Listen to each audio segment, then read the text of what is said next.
Lionel Messi আসার আগ পর্যন্ত ইন্টার মায়ামি ছিল MLS এর তলানির দিকের দল, কিন্তু আর্জেন্টাইন মহাতারকার আগমনে বদলে গেছে সব হিসেব নিকেশ। প্রথম মৌসুমেই লিগস কাপ জয়ে দলকে প্রথম ট্রফি উপহার দিয়েছেন মেসি। 2024 সালে সাপোর্টার্স শিল্ড জিতেও বড় শিরোপার আক্ষেপ ছিল। অবশেষে সেই অপেক্ষার অবসান। ইতিহাসে প্রথমবারের মতো MLS কাপ জিতল ইন্টার মায়ামি। মৌসুম জুড়ে অসাধারণ পারফর্ম করা তারকা লিগের শেষ ম্যাচটি রাঙালেন দুটি গোলে সহায়তা করে। ভ্যানকুভার হোয়াইট ক্যাপসকে 3-0 গোলে হারিয়ে প্রথমবার MLS কাপ শিরোপার আনন্দে মাখামাখি হল ইন্টার মায়ামি। অর্জনে টৈটম্বুর ক্যারিয়ারে আরেকটি প্রাপ্তি যোগ হল মেসির।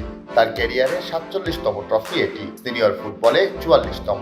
মায়ামিতে তার এটি তৃতীয় ট্রফি। রোববার ঘরের মাঠে MLS কাপের ফাইনাল ম্যাচের 8ম মিনিটেই আত্মঘাতী গোলে এগিয়ে যায় মায়ামি। টমাস মুলারের নেতৃত্বে লড়াকু পারফরম্যান্সে ম্যাচের 60তম মিনিটে সমতায় ফেরে ভ্যানকুভার।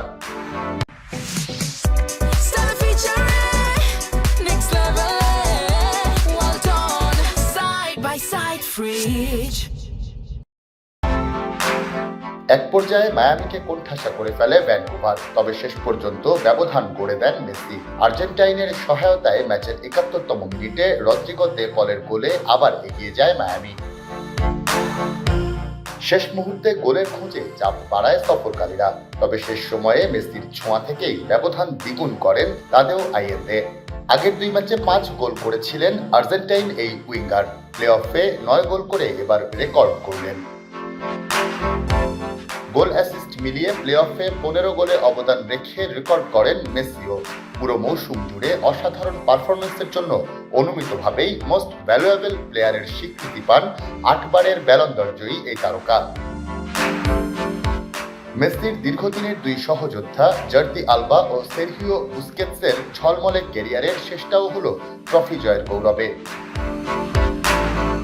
মেজর লিগ সকারের 30 বছরের ইতিহাসে শিরোপার স্বাদ পাওয়া ষোড়শ ক্লাব মায়ামি।